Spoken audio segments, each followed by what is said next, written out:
Hello, and welcome to another ohmTown Daily News Show, Season 2, Episode 140 for May 20th, 2023. Sinking skyscrapers, Sandisk SSDs, Microsoft merges, and more news. Tonight's rundown is going to be a little awkward because 2 seconds into, presenting all of this, I started an update.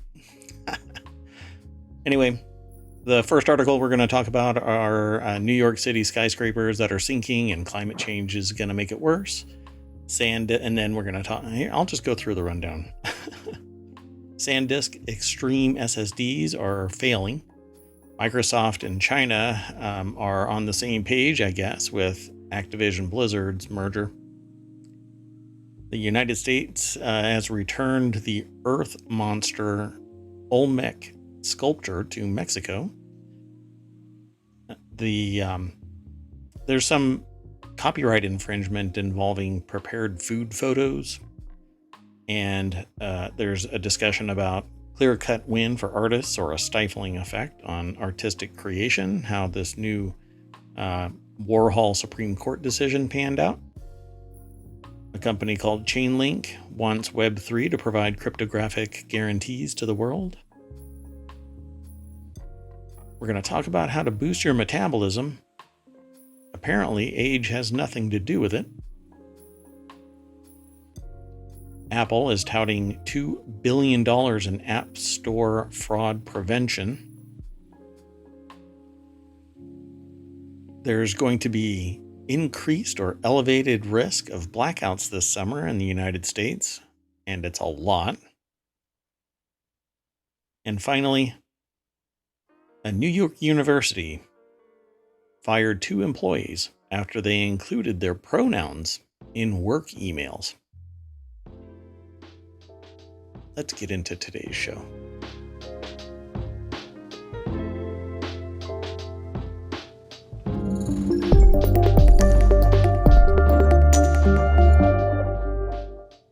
Hello. I am Mayor Watt. That is ohmTown.com, and up there is the AI that keeps me in check. I want to say hi. Good evening, ohmTown citizens, and happy Bee Day. Happy Bee Day? World Bee Day, I should say. It's World Bee Day? It is. That just kind of makes you want to talk about bees. I didn't plan around bee. The whole show is a lie, but we need to work. You need to send me this absolutely imperative messaging. I need to promote bees. It's World Bee Day. However, I just learned it was World Bee Day about at 9 p.m. So it's World Bee Evening. And for much of the world, yesterday was World Bee Day. Got it. Well, for those of you that want to read about bees, there's an article today in ohmTown called Bees Can Do So Much More Than You Think, from dancing to being little art critics. And stinging me and putting people in anaphylactic shock. No, I love bees. No, bees are awesome. Wow, that's pretty cool. I didn't know. We are kind of fascinated by bees here. I found out recently that bees don't actually make hexagonal cells. They actually make round ones, but their chubby bodies force it into the most efficient shape, which is a hex. It's pretty cool. I know that now that there are solitary bees that need little bee bricks. It's a bunch of different odd shaped holes in certain types of bricks, and those bees like to make nests in those little, or hives in those little holes. Can you blame them? The other ones look so crowded. That's true. There are a lot. And everybody's buzzing around all the time. Sometimes you want your alone time and you just can't do that. Yeah. All right. So, hey, couple of things. Here, get closer to the camera, folks. I need to talk with you. Okay. Hey, come a little closer. Okay. I messed up yesterday. I'll come clean. A feature that I rolled out yesterday has been removed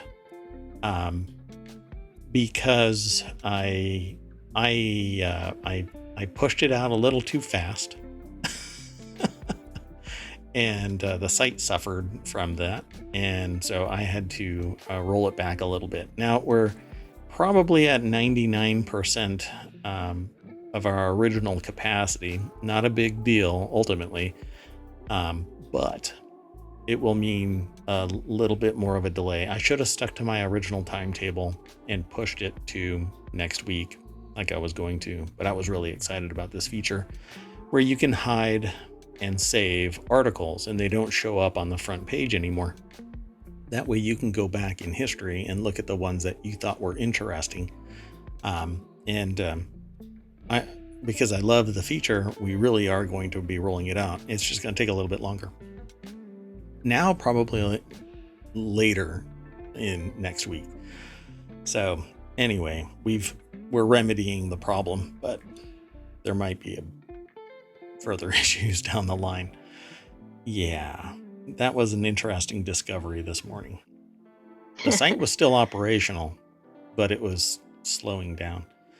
At any rate, we've already selected all 11 of our articles. The music is really quiet. Yeah. Anyway, so I like having a background sound for y'all.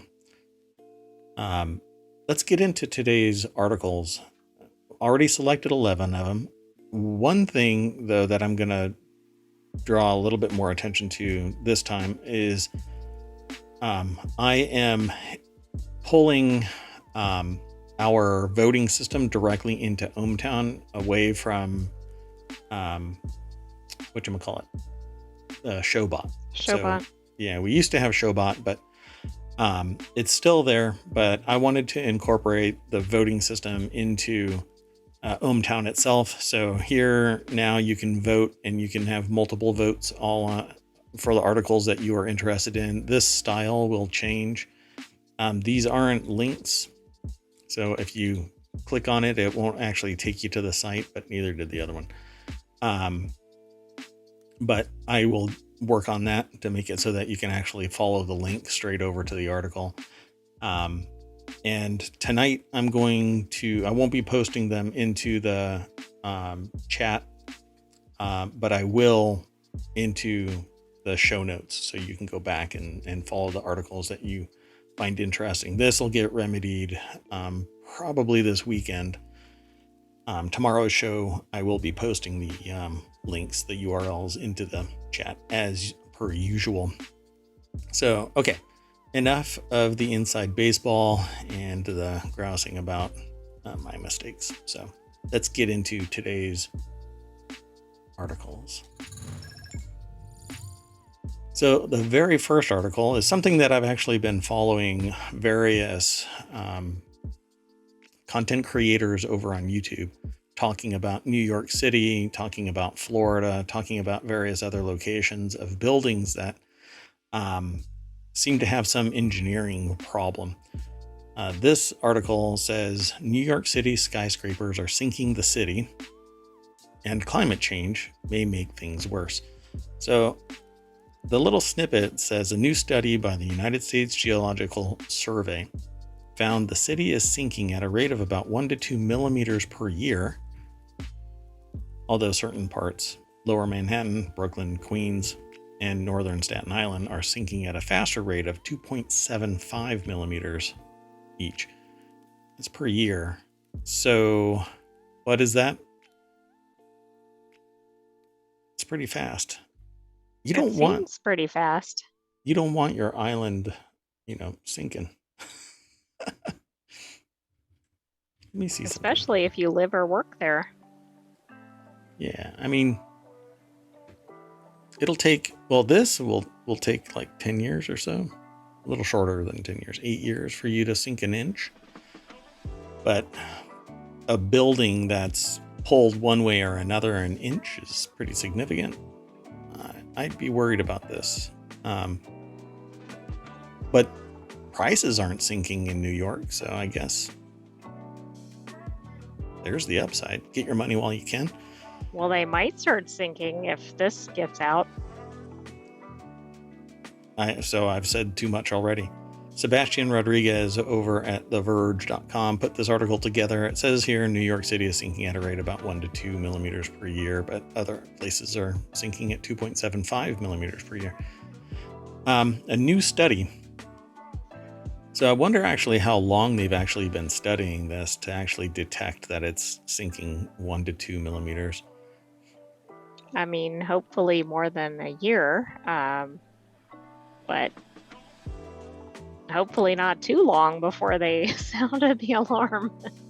And the article actually hints at the other side of this, because it's not just a candle burning on one end, it's on both ends, because sea level is rising. So if sea level is rising and the island is sinking, and it's much faster. So New York City has had a much faster rate of about 1.2 inches per decade. By 2050, sea levels are expected to rise by 8 to 30 inches, depending on how much the world limits greenhouse gas emissions. So its sinking is nothing compared to the impact of climate change. Yeah, I'd be more worried about that than anything else. I wonder what's going to happen to other, like the Gulf region, if it's rising by 30 inches by 2050 in various other areas. Right. Well, the other problem here is, although I assume places like Manhattan are entirely built up, if they're continuing to do construction, it's not going to be a constant rate. No, I can, you know what? I'm actually going to throw them into chat after all. Yeah, it's going to be interesting because the island's going to be sinking. Well, I hate saying it like that, but Manhattan is an island. So, I mean, if it's sinking a little bit, and I don't know about how much is sinking, not just Manhattan, but the surrounding area is sinking as well. The more pressure you put on it, the faster it's going to sink. Exactly. That's interesting. It says here every additional high-rise. If it's at millimeters, maybe a little bit faster is not a big concern. Yeah, I mean, it'll take a decade to do 1 inch compared to 8 to 30 inches for sea level rise. But they hit on what you just said. Every additional high-rise building constructed at coastal, river, or lakefront settings could contribute to future flood risk. So it's an ongoing concern, but it just doesn't seem like people really pay attention or care about that kind of stuff. And you just deal with it. But I've read about people buying property in Florida and then being just aghast that they find out that they're in a floodplain. You got to read your documents. Well, right, and look at the sea level where you are. I mean, yeah. But yeah, that's usually disclosed, at least in modern real estate transactions. Maybe not if you bought decades ago. Yeah. So it says, while the study focuses on New York City, the problem goes well beyond just the Big Apple. Major cities on every continent, except Antarctica, are observed to be subsiding, according to the paper. But the coastal cities in particular are facing an increased risk of flooding as the global climate warms. Yeah, and it has. If you do a search for a diagram of global warming, there's usually one that's like in little circles, and it gets wider and wider and darker red. And so you end up basically having this spiral leading to an increase in the global ambient temperature. And as soon as it hits, I think it's 1.5 C higher, it's basically going to be catastrophic to the environment. Right. And by the way, that's also been in the news recently, and they think we're actually going to hit that, I think, pretty soon. Yeah, great. That's exactly I don't mean like today, but at least in the near future. Yeah, I'm going to leave the freezer door open so that I'm doing my part. All right, let's go on to the next article. So this is not welcome news for those of us who have Sandisk SSDs. Sandisk customers have been complaining about the company's Extreme and Extreme Pro portable SSDs suddenly wiping data and in some cases becoming unreadable. Complaints go back at least 4 months, and Sandisk told ours that a firmware fix is coming soon, quote unquote soon. However, Right, but don't Sandisk, worry about your SSD failure in the meantime. correct. And then when you go to do the fix, that's when it crashes. So it says, however, Sandisk only confirmed a firmware update for the 4 terabyte models, despite an Rs staffer and online users reporting issues with 2 terabyte drives. And it says, well, there's more over at the article at arstechnica.com. Sharon Harding is the author. Rs actually apparently saw 2 terabyte units become unreadable, but Sandisk confirms 4 terabyte troubles. These are the external SSDs, not the ones that are plugged in. I'm not sure though. It's basically the same tech. So Right, so maybe it's beyond this model? And just hasn't manifested entirely for everybody. But this is kind of one of our PSA series kind of thing. If you have an Extreme or Extreme Pro portable SSD, I would be a little bit careful with it. Maybe back it up to some other drive in the meantime, because you don't know when it's going to fail. And don't put really critical stuff like baby photos or whatever on it. Yeah, that would probably be bad. Or at least make a copy of it somewhere else. So, I mean, come on, they're digital files. You can push this stuff everywhere. It's not that big of a deal. Just get it into a safe location so that if it does fail, at least you're not out everything like, I don't know, honeymoon pictures or something like that. I know nothing about that kind of stuff. Anyway, Lee's story is up in the article. Lee Hutchinson confirmed suffering not 1, but 2 terabyte Extreme Pros dying after filling about halfway. Each drive saw a slew of read and write errors, and when he disconnected and reconnected the SSD, it showed it was unformatted with the drive completely wiped, including its file system. And wiping and reformatting didn't help.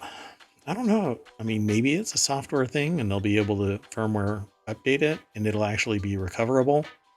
But it seems like some type of logic issue that something was hit and that gate just slammed shut and now it's unreadable. So when ours contacted Sandisk about the issue, the company representative said that they had some knowledge of it and that they're going to release a firmware update soon. That should be a shirt, soon, TM. I'll get back to you soon. Right, exactly. Sure you will. And now we've lost Sandisk as a sponsor, so not that they were already. So yeah, be sure to back up your stuff. And even if you are, I wish that there was more information about like model numbers, time periods, things like that. Some type of due diligence was done. That way, at least you can look at something. Exactly. I was trying to look up when those were released, but I'm not sure it was the same model, so I didn't, because there was some of that came out in 2020, but I don't know if it's the exact same one. Yeah, they don't have the actual manufacturing period, probably because they don't know when the start and stop is for it. But they're talking about Extreme and Extreme Pro drive portable SSDs. So if you have one of those, go and look and make sure that you've got them backed up somewhere. Let's hustle on to the next article. So this next article is over in the Daily News Show. That's this show, but it's also a channel over in ohmTown. And it says, Microsoft says China approves its plan to buy video game maker Activision Blizzard. Microsoft said Friday that China has unconditionally approved its plan to buy video game company Activision Blizzard, even as the deal still faces antitrust opposition in the US and the UK.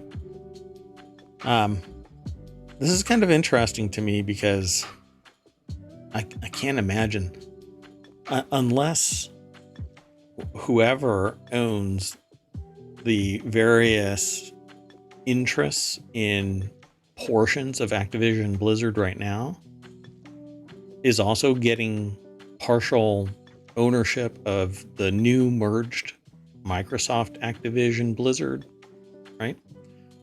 Why would China give up this juggernaut of monitoring people, interacting with the demographic, understanding the people that are within it, the money, the amounts of money involved, etc.? Why would they unconditionally approve it? It just seems like something I want to know more.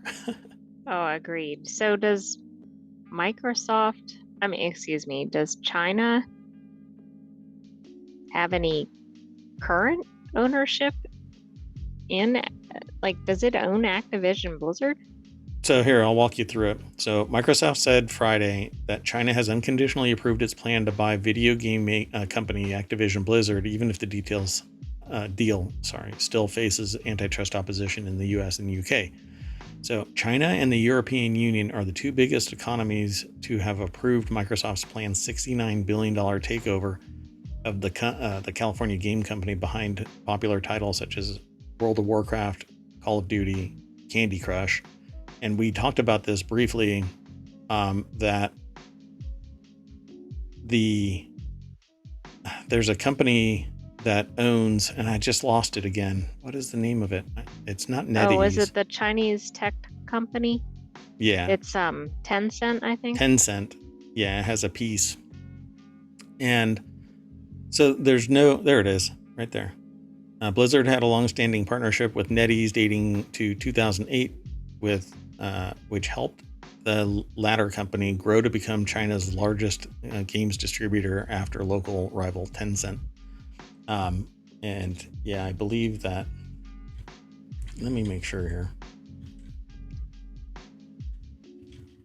But I guess to your point, I mean, if China would somehow have a stake now related to Microsoft, how would that work? Because like Microsoft is deployed through a lot of different things in the US, for instance. Wait, say that all again? Well, to your point about like why would China agree to it unless they're getting some sort of stake in it?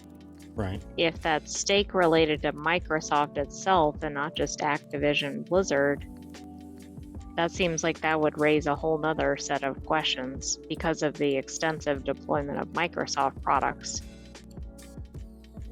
Yeah, I don't know what they're going to get out of this deal. I'm trying to find everybody that's involved in this and what their relationship is. As far as I know, Tencent is involved because they have partial ownership in Blizzard specifically. And since it's Activision Blizzard, so King is also a Chinese company as far as I know. So it just gets really kind of bogged down in strata of ownership within ownership within ownership. Like we were talking yesterday about a company that hypes up that it's an American owned company, but it's not. It's a Chinese owned company that operates as a business in the United States, but it doesn't tout that Chinese ownership. And so it has all of these products that are kind of knockoffs of ... but it never really fully discloses anywhere that it's a Chinese company. But the context, to me, that doesn't really matter if it's a Chinese company or a US company or whatever. But in the era of, in this day and age where people are getting bent out of shape, that there's a polarity here, right? Like they can own companies in the United States, but if we do business in China, then we have to follow their strict rules and regulations, and data is accessed by the Chinese Communist Party, and even in the United States, it's exfiltrated. So unless both culturally and economically it's open and transparent, I feel like things are out of balance. And so for me, I'm not all that interested in being part and parcel to that type of situation. I get bent out of shape about how Facebook manipulated the news and psychology of people on Facebook. Imagine if I knew more about just how it's manipulated in China, because we know that there is social credit, for instance, and people are pitted against each other in terms of talking to each other, right? So like if somebody, according to reports, according to people, they say that if you do the wrong thing, you'll lose your ability to travel within the country, let alone leave the country. So do we want that type of monitoring, that type of practice here in the States? I don't know. It doesn't, I mean, it's not for me, but there has to be people out there that want exactly that. Be able to control every single thing through a single app. Oh, I know somebody. Never mind. We won't talk about that part. Anyway, I'm being sarcastic because I was basically walking you all up right to the precipice of this. There are people out here that want exactly the same thing, to be able to control and manipulate the information that's being provided. Like all transactions through a unitary app, all news through a unitary app, logging into your Twitter account through a unitary app, starting your car through that unitary app, interacting, messaging, and watching long videos, etc., all through the unitary app. None of that's connected to the same person, by the way. None of it. Yeah. So what I don't want is everything to be owned by one company, one country, one ideology. I want it all balkanized, so that abusive tactics of any kind are somewhat neutered, because there's no way to get a solid hold on all of the messaging. As it stands, a lot of people have to do a ton of work to deprogram themselves from all of the concerted effort to program you in a certain way. And it just does not do society good. It just controls. At any rate, what does all of this have to do with Microsoft saying that China approves its plan to buy Activision Blizzard? It's mergers and acquisitions. It's taking away features and options and jobs and all of this, because it's not cheap to buy a company. So particularly one as massive as Activision Blizzard. So jobs get lost, prices increase, options disappear, all in an effort to recoup the burn of buying a mega corporation. And you can bet that there's going to be thousands of people losing their jobs the moment Activision Blizzard is purchased by Microsoft. And games are going to disappear, and functionality is going to get stripped back. I mean, just look at what's been happening with Minecraft. It might be growing in certain elements, but it's all being constrained into a controlled loader with more like microtransaction opportunities and all of that kind of stuff. You know, and not how it was.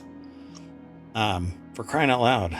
Anyway, there's a whole lot more, and I end up going on this rant, and it's I would love to have conversations with people about this. So come on over to Twitch and chat with me. And if you're lurking in chat right now and you want to say something and don't mind having a conversation, you have an observation, feel free to throw it in there. Happy to discuss this stuff and go beyond it, as a matter of fact. So do you want to go on to another topic, or do you have anything that you want to add to this? I don't have anything to add. We can go to the next. Okay, and because I'm adding a whole bunch of functionality and stuff to the show tonight all at once, I forgot that this is an Associated Press article from abcnews.go.com. This one I forgot, but the last one I didn't. So let's go on to the next article. So this next article is in the Mobile Channel. United States returns the Earth Monster Olmec statue to Mexico. Mexico announced on Friday that a huge 2,500-year-old Olmec stone sculpture has been returned from the United States. This is a phys.org article. It's pretty short. It looks like it's from the Associated Press as well.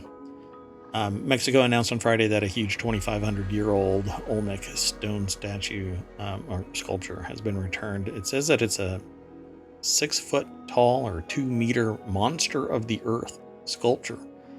Appears to represent the gaping maw of a monster that is big enough to swallow people and may represent a symbolic entrance to the underworld. I haven't seen this. I haven't either, and now I'm kind of disappointed because there's no picture. I guess there's less chance of seeing it since it's left. Well, there's got to be I'm pictures glad that of it's this. returned if it needed to be returned, but let me see. Hold on a second. I don't know if y'all can hear me typing. I have a mechanical keyboard that's supposed to be silenced, but we can hear it. Oh no, that's not good. I'm telling you, man, this microphone can hear a mouse fart in another street. Let's see. And that's the same article, so I can't seem to pull it up here. Yeah, nobody has a picture of it, for crying out loud. Hold on. Oh, okay. Here. I will, I'll pull it up and show y'all. Dun, dun, dun. This is in the artnewspaper.com. I don't know if I can make this a source, but apparently that's it.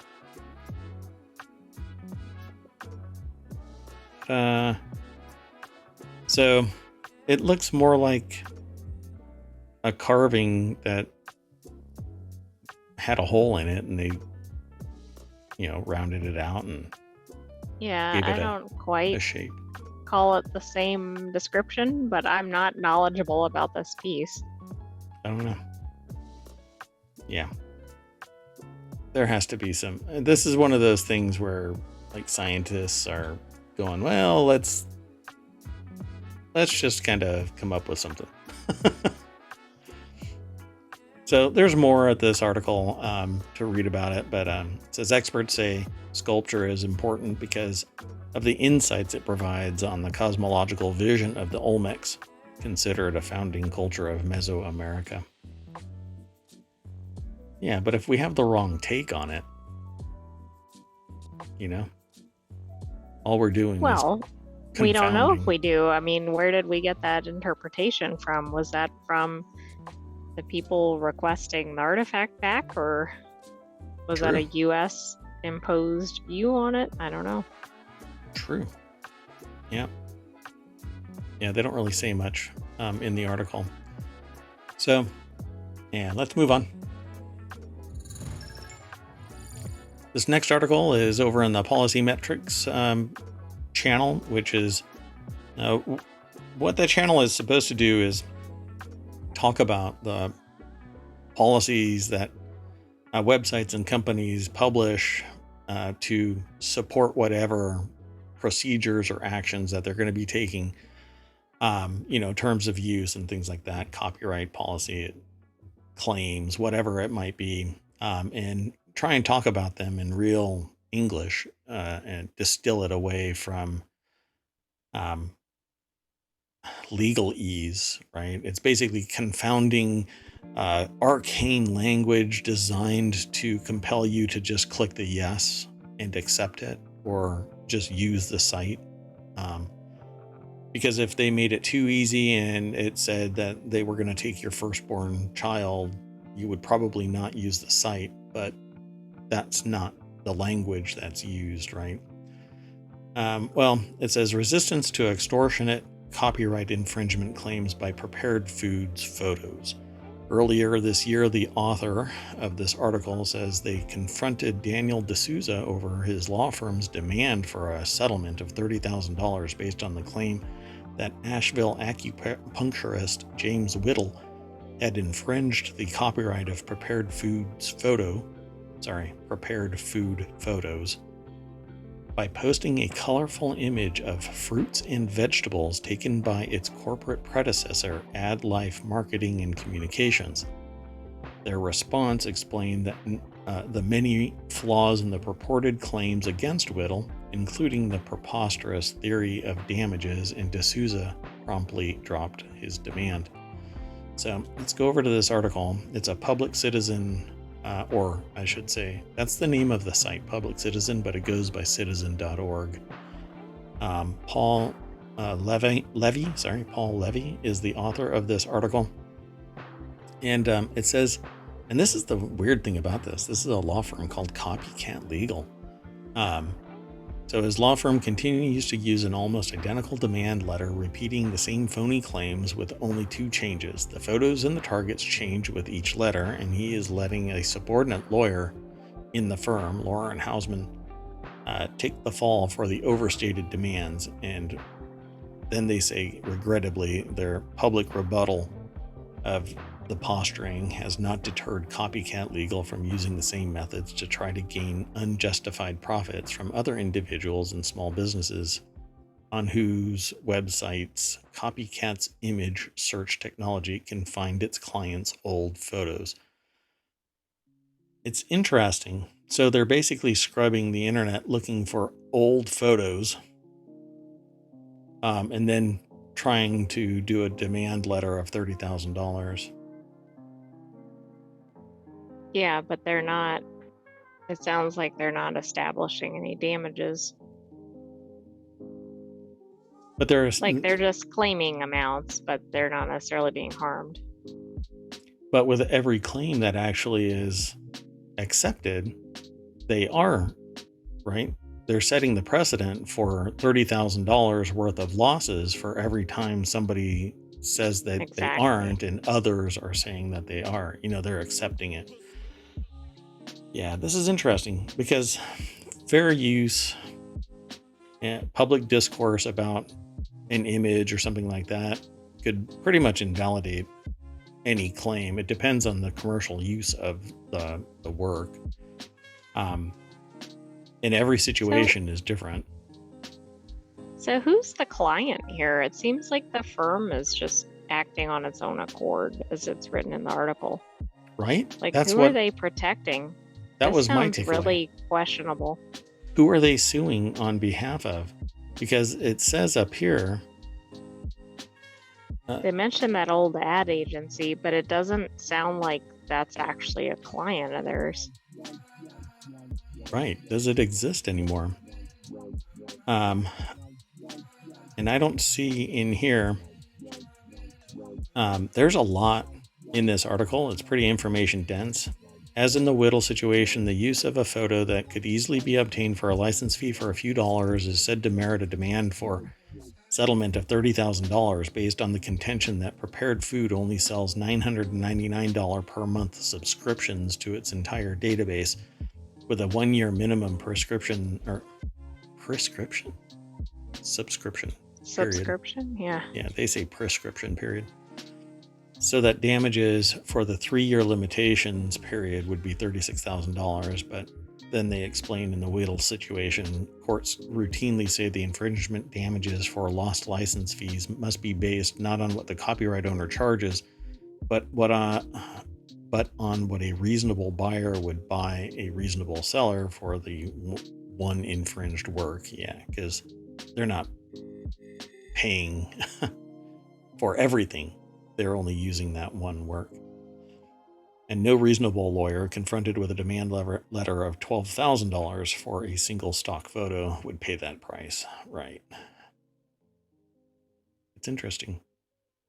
Then they say there were no arguments on the other side, and Daniel D'Souza admitted to the author that he has never won damages on the theory of a contested case. Well, that's interesting disclosure in this. I have a feeling there's going to be some action against these attorneys. Yeah, this is really interesting. So this actually goes through an entire interaction from beginning to end. It says when their client sent a $750 check to AdLife Marketing after the Higby firm threatened to sue him for using an image of a turkey dinner and seeking donations for his church's Thanksgiving food drive for the homeless. AdLife did not sue him, but it also never deposited the check. Perhaps it prefers getting nothing to accepting a low damages payment that might be seen as setting a bad precedent. Just Interesting. like you said. Yeah. I mean, it's the flip side of it, basically. Yeah. But notice that is the client of the authors of this article, not the client that was suing. Right. Yeah. We still don't know why that firm is suing for infringement.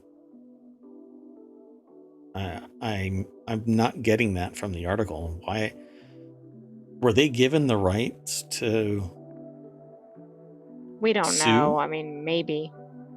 Because I'm scrolling back. I guess we're gonna I don't know, look at some due diligence of this, because this is something that has previous history. So I think maybe we'll have to go and look at this a little bit deeper and then come back and talk about it. But to me, I think that it's all just this DMCA copyright stuff is just so brutal to anybody, to everybody who doesn't have money, you know? And or I think any ability or knowledge to stand up for themselves. that too. Yeah, I mean, you could be dirt poor and be able to stand up for yourself if you have the knowledge. But in Right. any But if you case, don't know and you get one of these notices, yeah, that's why there's organizations that try to, it's called access to law. There's countless people out there that have zero access to law, all because they're priced out of even the most inexpensive attorneys that want to provide pro bono or goodwill work on their behalf. There's only so many that are willing to not make enough money to pay back their student loans, and at some point, you know, they're scattered so thinly across the United States, and I'm sure in other countries, that you just don't know they're in existence. And so you have to hunt around and try and find somebody that's competent. And I guarantee you, you know, it's going to be hit or miss if you're going to find somebody that has any copyright infringement experience that's going to be doing pro bono work. Maybe an internet content creator that's also in legal might be willing to step up to the plate. So that's I can end up dwelling on this for quite a long time. So let's move on to the next article. So we're not stepping too far away from the last article with this article, but it has a different context. This one's in the continuity report, a clear-cut win for artists or a stifling effect on artistic creation, how copyright law experts view the Supreme Court's Warhol decision. Purpose and character. These are now solidly enshrined as the buzzwords for corporate law, or copyright law, on the heels of the Supreme Court's 7-2 ruling earlier this week in the case involving the estate of Andy Warhol and photographer Lynn Goldsmith. This is an interesting case. Cynthia Littleton is the author of this article over at Variety.com. And basically there was a lawsuit between the estate of Andy Warhol and a photographer named Lynn Goldsmith. And the article says the decision at first blush seemed to be a clear-cut win for copyright owners and artists who create original works, but the court's majority decision, penned with verve by Justice Sonia Sotomayor, is already proving divisive among experts on intellectual property rights. It demonstrates the difficulty of setting up hard and fast rules around highly subjective questions, such as when an artistic or literary work is transformative of an earlier work and whether its ultimate use is for commercial purposes or not. The case has been closely watched in part because it's sure to have implications for the tidal wave of AI-generated art and literary works that are to emerge, and the still larger wave of litigation likely to follow. Yeah. So what ended up happening was, in Andy Warhol Foundation for Visual Arts Incorporated v. Goldsmith, the case turned on the use of an orange-colored Warhol silkscreen print of the photograph of Prince, aka Orange Prince, on a 2016 Vanity Fair magazine cover that paid tribute to the legendary musician after his death. Goldsmith took the original Prince photo that Warhol had adapted for Vanity Fair as a purple-colored Prince in 1984. Back then, Goldsmith was paid $400 and received a source photographer credit from Vanity Fair. In 2016, Vanity Fair licensed the Orange Prince image from the Warhol Foundation for $10,000. After Goldsmith alerted the Warhol Foundation that she believed her copyright was violated by the 2016 use of Orange Prince, the foundation sued her, seeking a declaratory judgment of non-infringement. Goldsmith countersued. The lower court ruled in favor of the Warhol Foundation's fair use claim, but then that was reversed on appeal, and then the Supreme Court sustained the appeal.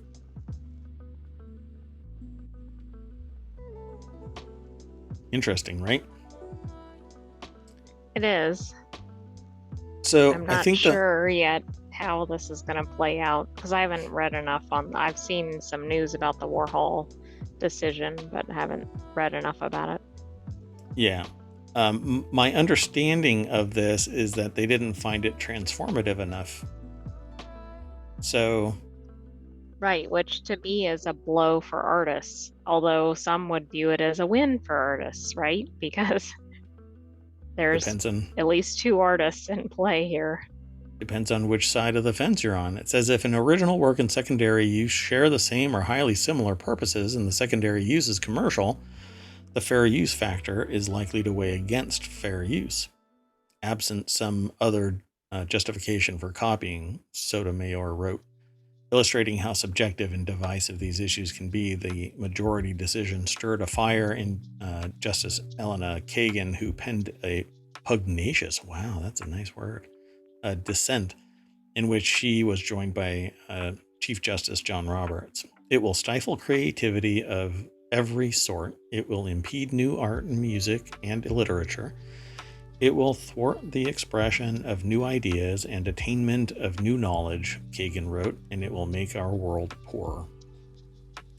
So, not to embrace Kagan in any way, shape, or form, but I truly believe that art needs to be taken and transformed. Now, it can't just be, and in this case, I haven't looked at both of the pictures to form an opinion about just how much it was transformed, but taking a purple picture and making it orange isn't transformative. Even if you construct this grandiose verbal representation of the meaning behind it and how it has completely different context now that the musician is deceased and he had changed his color to blah, blah, blah. You know, I had done an art piece for somebody and they whittled it down to, well, all it is was this. And I said, well, yeah, but that's because it's basically the embodiment of a particular idea. and they just didn't buy into it. They didn't like it. Well, that's because one person's art is another person's trash. They're not interested in it. So, and in this particular instance, it's actually on the cover of a commercial property. It's not it's not an original work, and it's not being hung on a wall. It's used to sell the magazine, right? Because there's two things that people seem to really the text on the cover. Hey, this is a new article about Prince, but what grabs them is the picture. That's So, right. That's what sells the magazine, for example, if it's a physical copy. yep. I once early on in the App Store's creation, from Apple, the Apple App Store, I got into a discussion about the icons for the apps, right? And somebody was just tearing apart a particular app icon. And I said, that thumbnail just doesn't really, it doesn't mean much. I don't think most people really care what it looks like. And the person that critiqued the piece basically lost their mind and said that's the sole thing that people see first. They don't even see the name first. They're scrolling through and they see this iconography and they're like, yeah, I want that. I've come to embrace that in very short order after that statement, because there's a whole concept, semiotic ontology. There's basically how things get meaning. And those little icons represent basically an entire worldview. Whatever your perception is of something, the moment you see a little icon, you've made a decision about something. Hey, that's really cool, or I think it sucks, or whatever it is. But that's the embodiment of whatever product is that Right. icon represents. So I really think that this being fair use, depending on, and again, I'm kind of shorting our discussion because we haven't seen the actual artwork. I don't remember it. But if all it is a switch from one color to another, yeah, this isn't fair use. I don't think that there was anything substantive changed. And Brildane, welcome to the discussion. Appreciate it. Most artists hate having to, hate having to write out what their art represents, because usually it's just a creative feeling and doesn't have a real tangible meaning. Yeah, I agree. Art is supposed to be emotional, not like the written word. The written word is supposed to provoke emotion based on what's written. Art is supposed to provoke an emotional response based on what you see. Sometimes there's words in the artwork, but it's the embodiment of that effort, that creative process to pull emotion out of you. Sometimes it works with people. Other times, the art is in the eye of the beholder isn't a statement that is completely meaningless. It's very truthful, just like music, just like the written word. It's in the eye of the beholder. Hey, do you want to see the original plus the Prince version? Oh, you know what? Let me actually bring it up. Here, I just sent you the link. The two pictures are side by side in the middle of that. Oh, okay. It's Hold from on a second. ArtNet. Oh, okay. Let me do that. Because I was curious, I wanted to see. Yeah.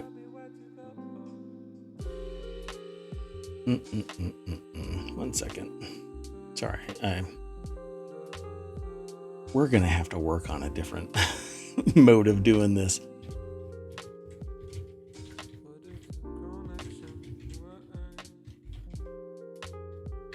Sorry, 1 second, folks.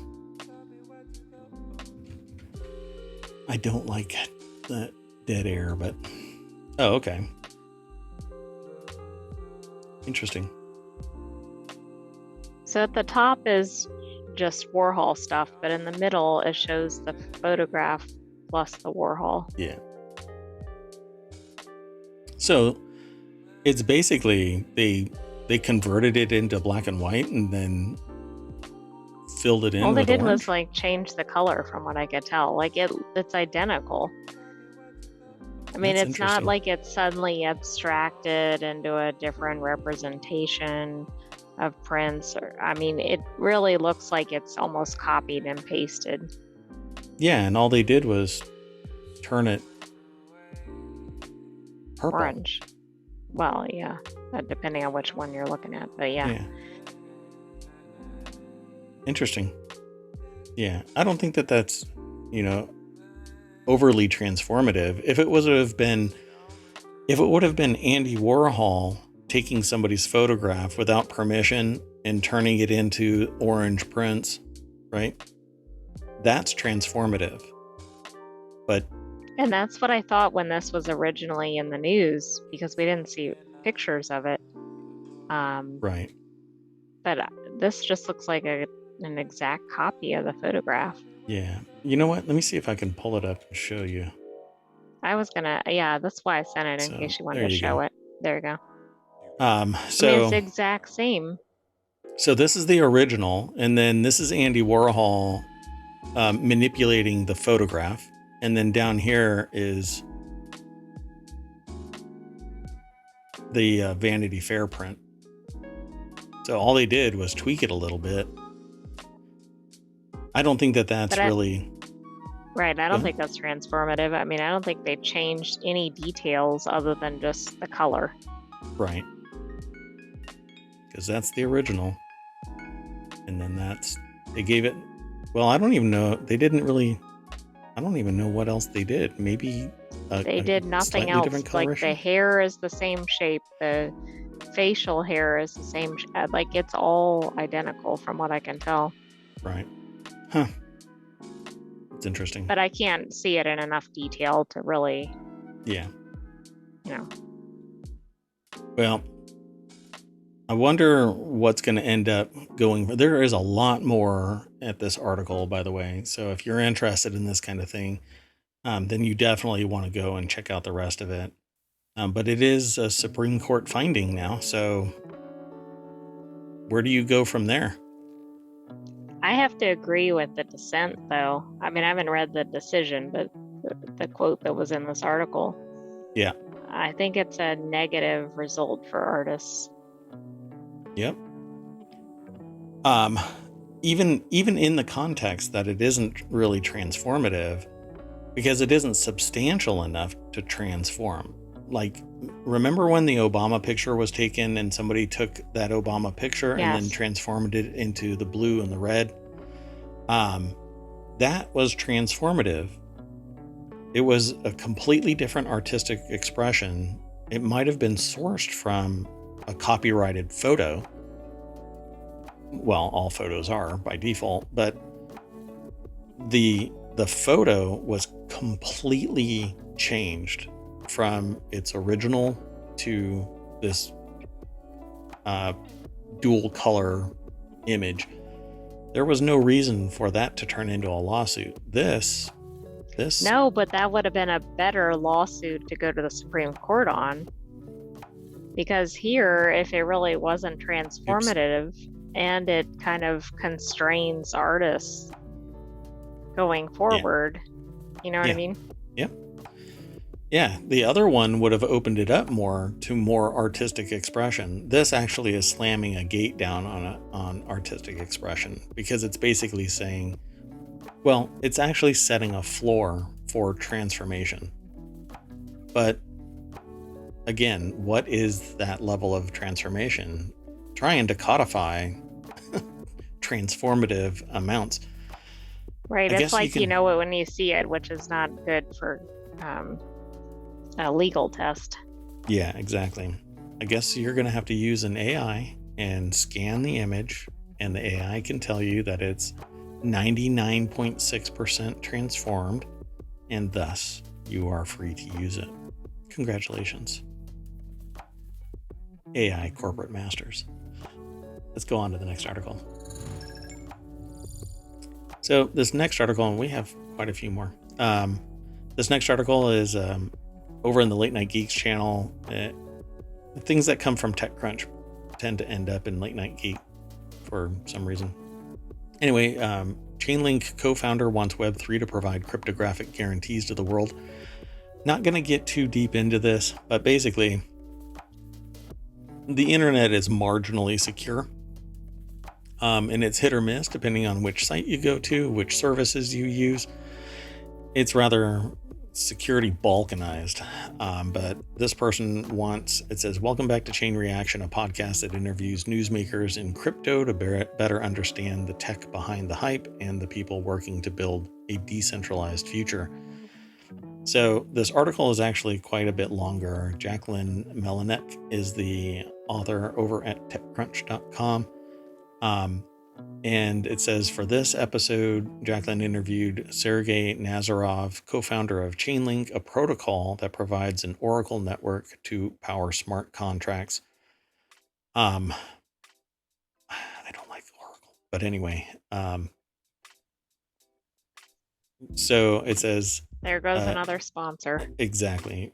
Chainlink is also known as a Web3 services platform that connects people, businesses, and data with the world of Web3. What they want to do is basically encrypt everything, raise the level of security from end to end.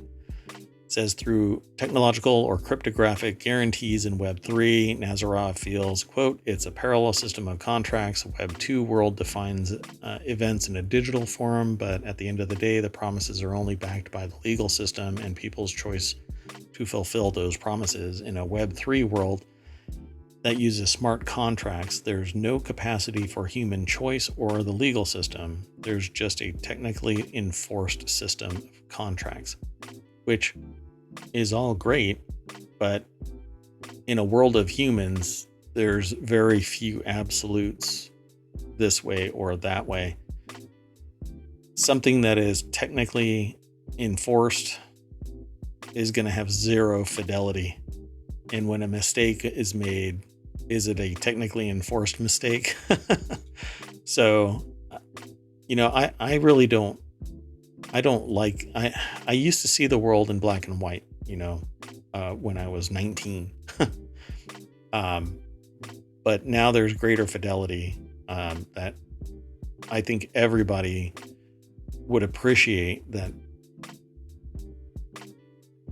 having, I don't want just one system. I want systems that compete to increase.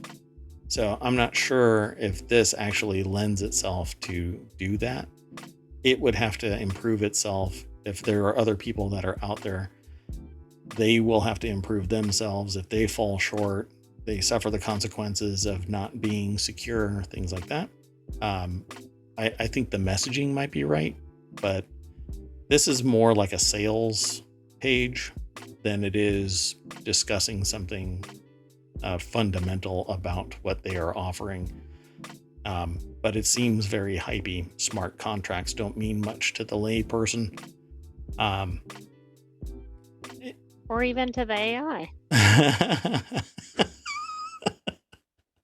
Okay. Yeah.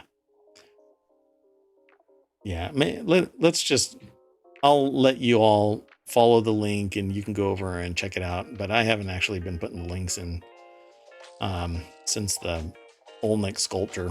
So where is that? I think that was number 2, maybe. That's number 4. So let me throw that into the chat. Man, I am just a slacker. And we'll throw that into the chat.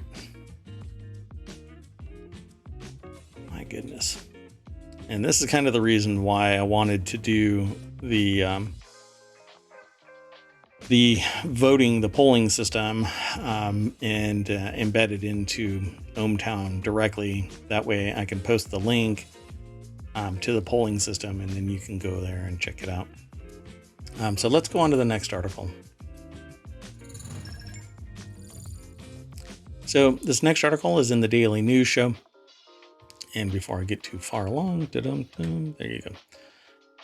There's this article talks about your metabolism. So 3 ways to boost your metabolism. And no, it doesn't get any worse with age. A groundbreaking study from 2021 has found that age has very little impact on your metabolic rate. I can't count how many times I've said, as I've aged, ... Well, and I think this is contrary to what you see in other articles, so I'll be interested to see why or how that is. Yeah, so this is a Newsweek.com article. I guess their name is Leonie. Leonie Helm is the author. And there's a video here. It says these 3 steps can help you improve your metabolism. It's such like clickbaity title, It makes me question everything, but they talk about metabolism for a little bit. And they make that statement about how if you get older, your metabolism slows or whatever. But when it comes right down to it, what they end up saying is, how do you improve your metabolism? So what they want you to do is prioritize protein. Anecdotally, I can tell you that doing these steps actually has improved mine. That's not why I chose this article. It just happens to be that I've done the same thing. I can't say that I'm, a NASA astronaut or an Olympic athlete. I'm pretty sedentary because I'm working in ohmTown quite a bit, but consuming good protein means that you're not as hungry, you're satiated faster, and your body needs a certain amount of protein. The other thing that I and most people neglect to do apparently is eat in the morning. So a lot of people just kind of kick off their day and start working. But the third thing on this list is to eat a breakfast, a good breakfast. And the second thing that they actually talk about in this article is build muscle. So you really need to work out. You need to get some exercise, free weights or your own body weight or elastic bands, or like right now, I've got an under desk elliptical that I'm actually doing steps on while I'm doing the show. You really just need to stay more active. And that's if you are rather sedentary. If you're out and about and working hard, then building muscle is part and parcel to your gig. But if you're sitting at a desk job most of the time, you don't go to the gym, you need to build muscle. It helps with every other aspect of your entire body, from posture to your metabolism. But they say to eat a breakfast, you really are supposed to get 3 meals a day based on the science. That way you don't go into any starvation mode and start retaining energy in the form of fat so that you can survive through your austerity moments. So according to Banning, eating a good nutritious breakfast within 30 minutes of waking up immediately signals your body that there's food available and calories to burn, kickstarting your metabolism and burning fat. I don't know anybody whose first thing they do is start eating something within 30 minutes of waking up. This is kind of the day and age where you don't get up and start running. Run down and to the nearest place or to your kitchen and make a breakfast, eat it, and then return to take a shower and all of that kind of stuff. Kind of. Right. You'd almost have to do it in that order. Yeah. So they say, does metabolism get worse with age? They go into great detail about this, but apparently based on the study, no, it doesn't. You basically, you become sedentary, I think. The groundbreaking study found that metabolism peaks at around the age of 1, when babies are able to burn calories 50% faster than adults, and then it gradually declines at a rate of about 3% until the age of 20. And from there, the study, which was published in the journal Science by Ponser et al., found that the metabolism essentially levels and remains stable until the age of 60. when it only begins to decline by less than 1% annually. So Brillian says, meh. They say all that, but doing it like that doesn't let your T cells become active. We need the fasting period to consume the damaged cells. That's why cancer is on the rise over the last 100 years. That's interesting. I'd like to read more about that, because I used to do intermittent fasting, and my weight plateaued. I couldn't lose any more weight. Ended up going to a nutritionist. The nutritionist goes, well, you're doing this. You really should be doing that over there. Not everybody is the same. I changed my eating habits, and my metabolism, but my weight stayed the same. The only time it went down is when I absolutely starved myself. And even to this day, I'm at 1,500 calories, and my weight is sustained. And I am much more active now than during this time where I was doing IF and monitoring calories and all of this stuff. It's quite fascinating. And even a couple of doctors, because I'm interested in the science and analytics of this, doctors who I talk to casually about this stuff say, well, there are some people that just have to eat a whole bunch more to activate their calorie, not their calories, but their metabolism. You basically end up starving. So I would really love an owner's manual for humans so that I can change my oil properly and keep my tires inflated the right way and use the right cleaning material. I don't know, whatever it is that humans, we need a user manual. So, yeah. And so Brillian is talking about, it says cell splitting on damaged cells is what keeps happening to us. They cannot activate when you're producing insulin, and it only goes away after an extended period of non-eating. Yeah, this is one of the complexities of just being a human. It just doesn't seem like I hear and read differing angles of quote unquote being healthy, and it just seems like it's very personal to that person that works that way. So I don't know where to go from there, because one person will say one thing, and it's not just one person. There's a whole cohort of people that follow one way and others that follow another way, and everybody swears up and down that it is the way. Well, and if you improve one area, I think, like Brildane's comment, you're creating another problem in another area. Yeah. I would really like it just a definitive, this is how it actually works. But And it seems like the science should know that by now. Yeah, you would think. But, you get hurt and you end up going to a surgeon, you go to a surgeon and they want to cut you open. You go to a cardiologist and they want to monitor your heart, and that's the whole source of all of your problems.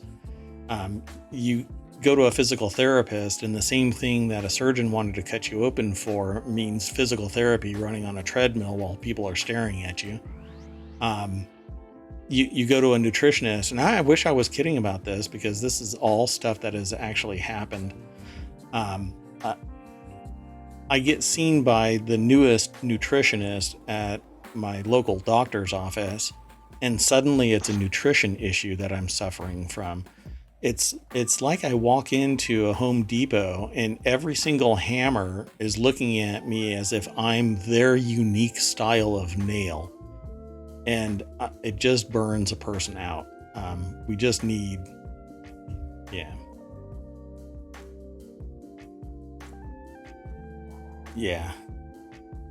So Broldrein has said a couple of other things. The science is heavily swayed by those who pay for the science. Yes, that's why when we read research papers, we look at the funding source, and that implicates a whole lot of bias. And Broldrein also said fat equals bad, not sugar, says Big Sugar Daddy. Yeah, I mean, I think everything in moderation is okay, for crying out loud. But there's a whole school of people that say that sugar is the worst possible thing you can consume, and it destroys your metabolism and spikes your blood sugar and messes with your insulin level and puts you into shock. And then from there, it's basically a downward spiral. You're addicted to sugar, et cetera, et cetera. So, but then there are people that I know that are healthy as a dog, like just they're unstoppably healthy, but they're eating candy and smoking cigarettes and chugging rum, and they're thinner and can run further and lift more and blah blah blah. It's just astonishing. I think biology is just way too dynamic for a fixed set of rules, but I would love to have them. Yeah, well, based on the fact that they're 85 years old and still running, yeah. Broldrein asked if they were healthy. Yeah, for all intents and purposes, yeah. Let's move on to the next article. This next article, we've got like 4 more to go. We're going to have a long night. So this next article is over in the Smack Talk channel. Apple touts $2 billion in App Store fraud prevented last year amid rumors of third-party app stores in iPhone. It says Apple is out with a new press release today touting the success of the App Store's ability to prevent fraud. According to the company, the App Store prevented more than $2 billion in potentially fraudulent transactions in 2022, terminated 428,000 developer accounts for fraud, and more. 420. Doesn't that seem like a ton? Why That's so many? Isn't that like the half of the population of Wyoming? No, that is the population of Wyoming almost. I think we have 500,000 because we've looked that stat up before. Broldrein said about that last article, because people who think that they're healthy in their 40s drop dead at a hat and no one understands. It's interesting. See, I'm going to end up going down this rabbit hole. So this article is over at 9 to 5 Mac. Chance Miller is the author. They have this little snippet here, this what do you call it? Graphic. Nearly 3.9 million stolen credit cards blocked from being used, 714,000 accounts banned from transacting again, more than $2 billion in potentially fraudulent transactions prevented. This all comes about because I think it's the Supreme Court said that there can be alternative app stores available to iOS users. But that, how is it phrased? Apple doesn't have to embrace it or make it available, or be there's some terminology that's being used, but that alternative app stores are legal. Okay, so they're going to allow installation of alternative app stores. Right.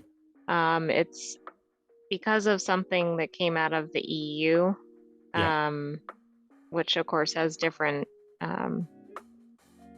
rules than, say, in the US. Yeah. So I think it's that the EU set out a new law and they have to comply with it. I think that's the issue that is spurring this on. Yeah, so I'm curious about how they're going to actually embrace these third-party app stores, because sideloading has always been a thing. Jailbreaking has always been a thing. At least on the Android side, it's always been kind of always ever present, but on the iOS side, it's been fought against regularly. Oh, it Um, looks like they're going to add USB-C, which is how they're going to comply with this, which I know doesn't answer all of it, but oh, interesting. Okay. So I guess that's how they'll enable the ability to sideload or something. I'm not sure how this all works. it didn't go into enough detail. It was a Verge article and it was actually from late 2022, just for reference. Oh, gotcha. So they have a whole bunch of stats here. Nearly 400,000 app submissions rejected for privacy violations, over 153,000 app submissions rejected for spam, copycats, or misleading users. I used to have some apps in the App Store that I pulled, mainly because I had to babysit the apps. And I, if there's a developer out there that wants to continue to evolve my apps, then get in touch with me. We can talk shop. Anyway, it says throughout today's press release, Apple explains that various protection measures, including App Store review, are what helped it prevent $2 billion in fraudulent transactions. This is the reason why I think that allowing third-party app stores is a ridiculous idea. If you can't meet Apple's requirements, what is going on with your app? Well, and There's for that matter, why do users even want them at that point, at least from a right, security standpoint? right. And I had gotten into a discussion about this before the third-party app store idea even came into existence. The argument, the discussion was about the fact that people want to sideload apps onto your whatever, and Apple is against it. And they were saying, well, why is Apple against it? And I gave a bunch of reasons. A bunch of them is about security of the device itself, but also the impact, the negative impact on the network that the device is attached to, be it cellular or Ethernet. Because a device can be compromised fundamentally by software that gets sideloaded because it's not audited by anybody, you can compromise the integrity of everything that is attached to. And so that reason alone is why I don't sideload anything unless I'm sitting there working on a project where the intent is to do something security wise or to test a piece of software or hardware or whatever it is. I don't want anything that isn't 100% vetted by the infrastructure. Again, unless it's development or analyzing something security wise or functionality wise.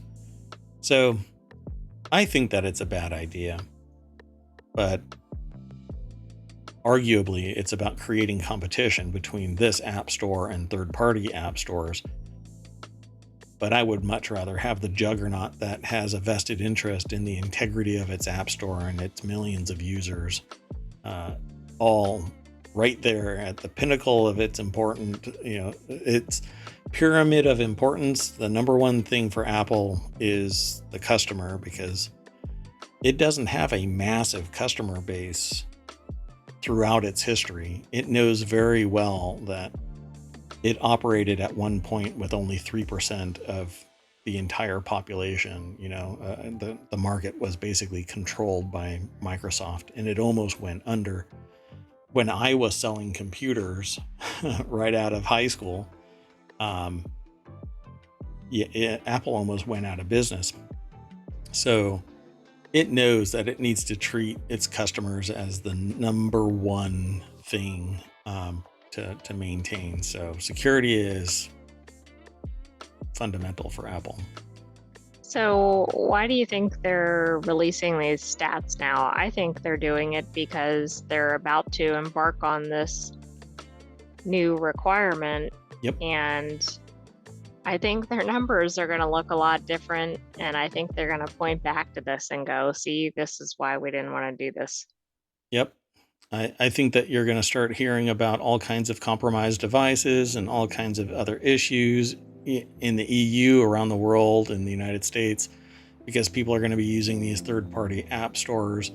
And only there, one of two things is going to happen. Well, actually, all of it's going to happen. But fundamentally, people are going to be talking about it. And the worst offenders, the people that really get brutally compromised, they're not going to talk about it. So how did your entire identity get stolen? Oh, I sideloaded through a third-party app store. Oh, okay. But it's going to fall. And this is my problem with like aftermarket third-party repairs and stuff like that. The problem is that it takes a forensic analysis to find out that it wasn't an Apple product, an Apple provided solution, whatever it is. It wasn't because of Apple and its services, its policies, its procedures that you were compromised. I think it's just going to get everything confounded into people saying it's their fault. No, it's their fault. No, it's their fault. Just imagine. So this right to repair idea. If you buy a product and you don't want to go to the source to get it repaired because it's more expensive, or they tell you, well, it can't repair it, because you have to go down to the component level, let's say, to repair it versus replace. If somebody, a third party, repairs it and they screw it up and the battery detonates, at first blush, people are going to go, it was Apple's fault. Well, no, a third party repaired it. They did a bad job of it. The battery detonated. Right, but it'll get reported as it's an iPhone blowing up. It's an iPhone. Yeah, exactly. Yep. So then they'll also suffer harm to their reputation too, not just for the actual issue. Yep. And that initial hype is the thing that makes the headlines, just like the thing that we saw earlier today. Fox hyped a bunch of bogus claims and then got caught in the lie and retracted it with a 10-second, oh, we bad, and then immediately moved on. And that's how the hype works with something like this. The headline will be Apple at fault for device setting house on fire, but then a forensic investigation leads to questioning the supposed victim. Oh yeah, I had Bob's Bait and Tackle, do my iPhone repair, and they punctured the battery. That's just kind of how it is. But I would never refuse anybody's right to repair. It just needs to be a little bit more sound in who gets ultimately blamed when something bad happens in those instances. And it only goes worse and more expensive from there, because I totally believe that farmers should have the right to repair their tractors and stuff like that. So, but context matters, folks. So if there's an issue that you have with something that I'm saying, come and talk to me about it, and we'll suss out the actual context, because it's really easy to take somebody out of context and everybody gets upset. Anyway, let's move on to the next article. This next article is in the Mobile channel. It says these areas of the U.S. are elevated risk for blackouts this summer. I thought that this was astonishing to hear, because not since Enron have I seen blackouts in the United States. Well, I thought there was a whole round of these in California over the last few years.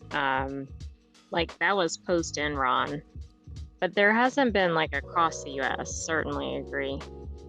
So I understand certain things like natural disasters, ice forming on wind generators in Texas that weren't ever insulated for that purpose. And it was actually eschewed by the establishment. No, we don't need them. We don't get freezing weather. Yeah, you do. And climate change, you get freezing weather. Anyway, the what I don't recall ever hearing about was just blackouts due to consumption. But that's what this sounds like it is. During the summer, according to annual assessment from the North American Electric Reliability Corporation, or the NERC, you're a NERC, large swaths of the U.S. could suffer blackouts this summer. Not just large swaths. I mean, it goes from Ontario all the way down to, the border of Mexico. There's only Right. I think large swaths is understated in this context. it's about 80% of the United States. At least in terms of land. What's interesting is population-wise, maybe, because there's a lot of population in that gray area. Yeah. But there's a lot of population in portions of the orange as well. So they say increased rapid deployment of wind, solar, and batteries have made a positive impact. Mark Olson, NERC's manager of reliability assessment, said in a statement. However, generator retirements continue to increase with the associated risks with extreme summer temperatures, which factors into potentially supply shortages in the western 2/3 of North America. If summer temperatures spike. So I never thought in a million years that I would hear that weather increases are causing blackouts in the United States again. The only time that I had ever heard this was due to Enron manipulating to increase surge pricing so that they had ever increasing profits. And I thought that was the end of it. I thought that we have been reinvesting in supporting our electrical grid. Maybe Wyoming had the right idea, right? We should just stick to coal. No. Well, that's contributing to the climate change that is causing the need for blackouts. I'm trying to come up with something witty to say about that, but there's just, it's true, but it's disconcerting that here in the States we are having blackouts still. Brildain said we should never stick to coal. Well, coal in Wyoming is the thing that is driving their policy and procedure. They're actually stopping people from buying electric cars. They're not going to expand or enhance their electrical grid. They're actually stopping people from putting solar. They're leaning heavily into coal. Yeah, that's a little more succinct. Yeah, they're leaning heavily into coal and oil. And they're actually... Well, and part of it's because they have mining interests in the state. Yeah, of course. Yeah. So, no, you know how you solve this problem? You offset the priciness of solar, so everybody can get solar on their roof and batteries in their garage, and then you don't have so much pressure on the electrical grid, even in high temperature spike periods, because everybody has their own damn solar. Let's get away from oil. Let's get away from gas. What we need, well, I won't go into it. That's a little too soapboxy tonight. But yeah, there you go, folks. If you're living in the United States this summer, thanks to global warming and the idea that it's somebody else's problem, you may be suffering from blackouts. 21st century. I was going to say time to travel, but other countries, of course, are having the same temperature issues as the U.S. Sure.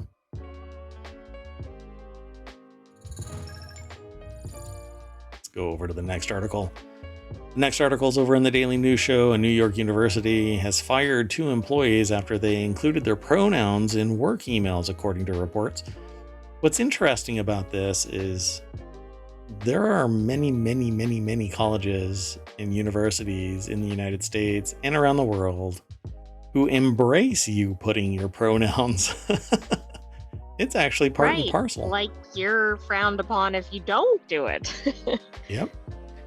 Houghton University has dismissed 2 employees over the usage of pronouns in emails, per the New York Times. Reagan Zalea and Shua Wilmot pointed to their gender-neutral names in explaining their use of pronouns. The university spokesperson told the Times, said the institution has never solely terminated anyone over pronoun usage. So, let's see. 2 staffers at a private Christian liberal arts college in upstate New York were fired from their positions for using pronouns in their work emails, according to the New York Times.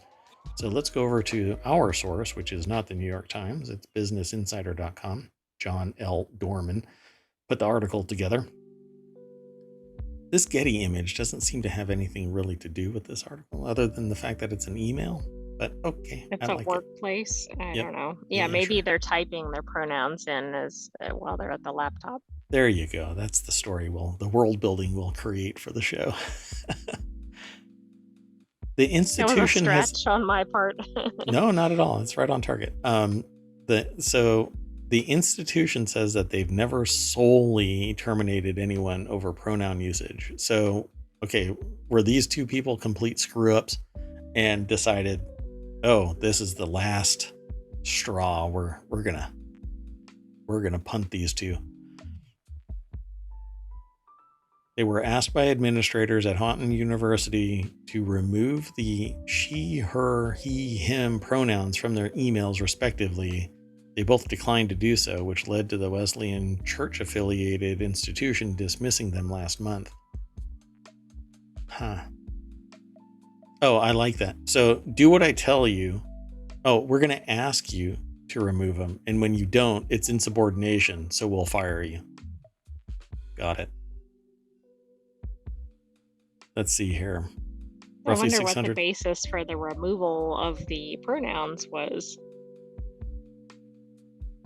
What the request was? Or why did they get them to ask? Right. Yeah, I don't understand Yeah. it. They didn't want them on there. I get that. But I mean, yeah, why though? What did they cite to? Exactly. Yeah. Who does that hurt? What impact does that have in your worldview? You know, if I see the name Reagan Zalea, do you immediately think he, him, or she, her, or they, them? What do you imagine?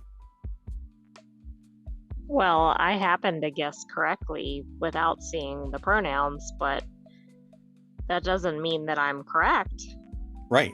So what about Shuel Wilmot? And that one, I wasn't familiar with that name at all, so I wasn't sure. So, I mean, that one, the pronouns assist the person working with them.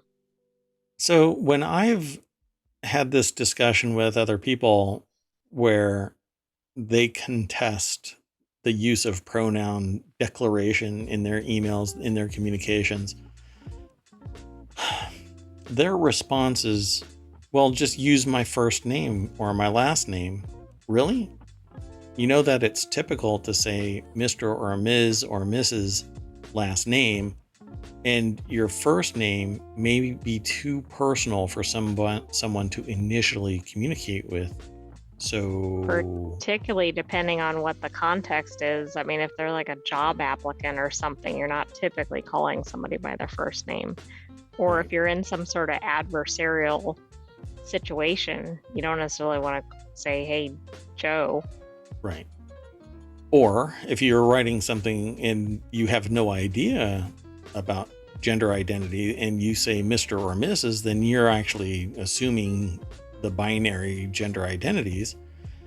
So declaring them in any communication basically removes all doubt as to who you are and how you want to be identified. So, and to me, it doesn't matter.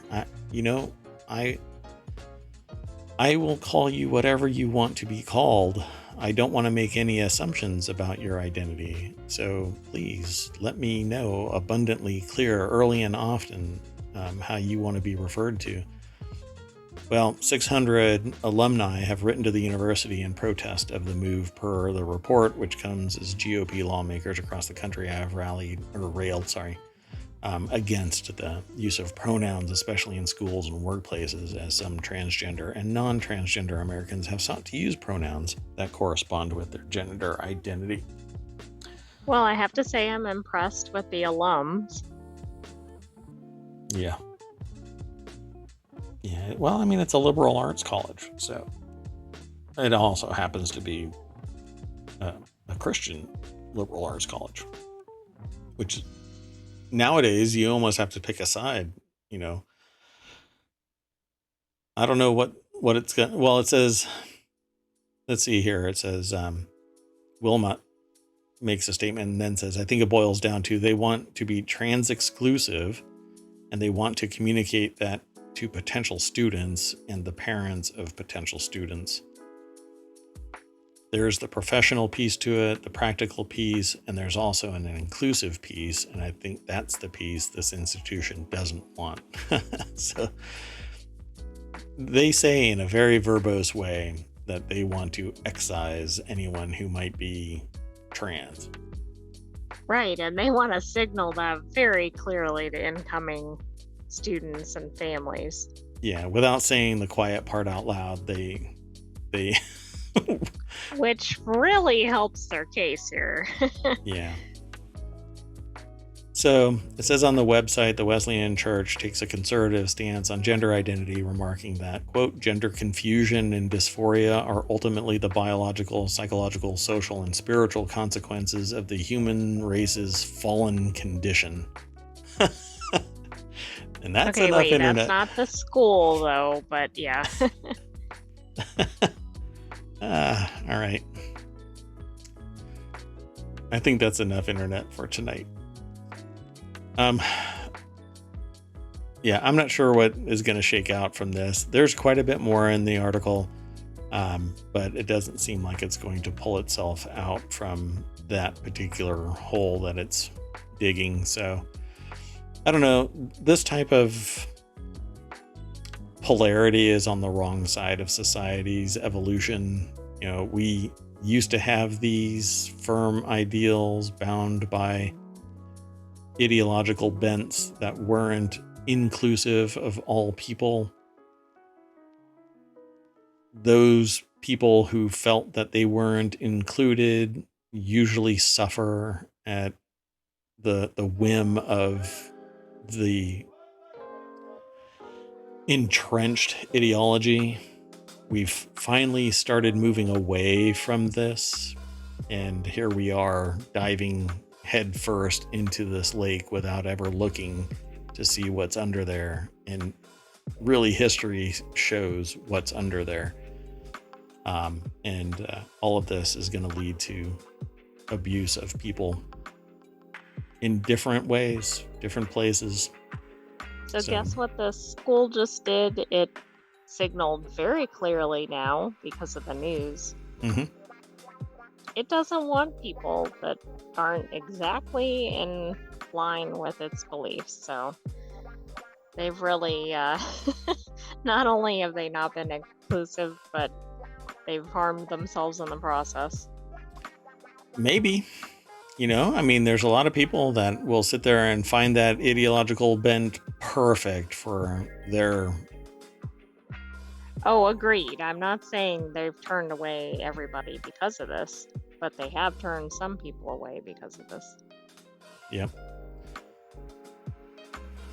And now is the perfect economic state to be exclusive, you know, usher all of those people away.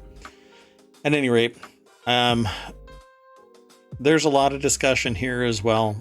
Please feel free to come back 9 p.m. Eastern tomorrow. We are done for today. This is probably one of the longest shows that we've had. I think we have another article left. Nope.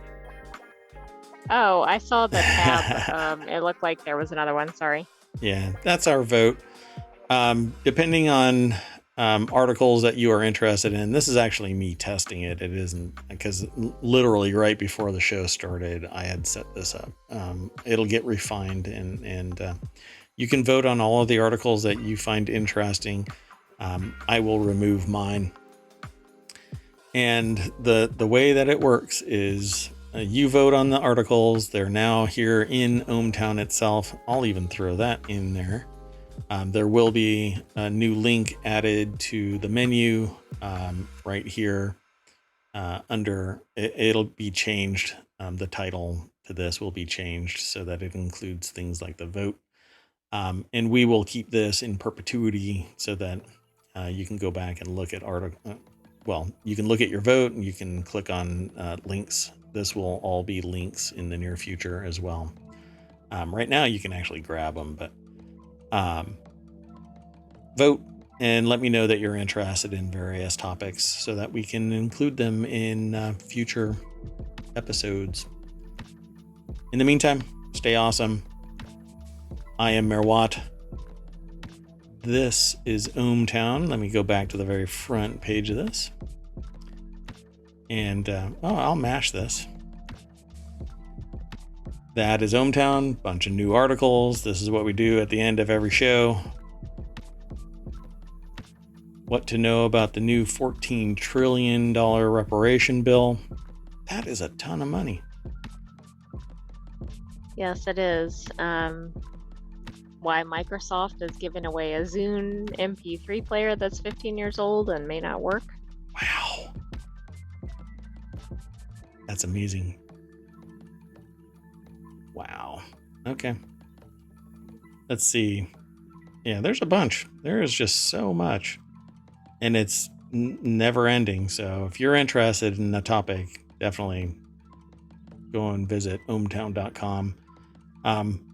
You can subscribe to the topics that you're interested in, and then your newsfeed is a little bit different than everybody else's. And hopefully next week our feature will return because it was awesome.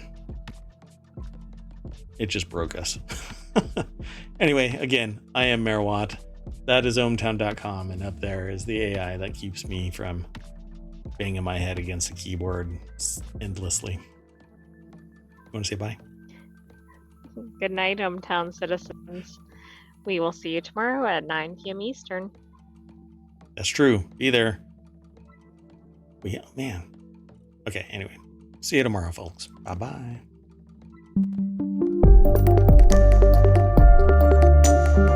See ya, Brildane. Bye.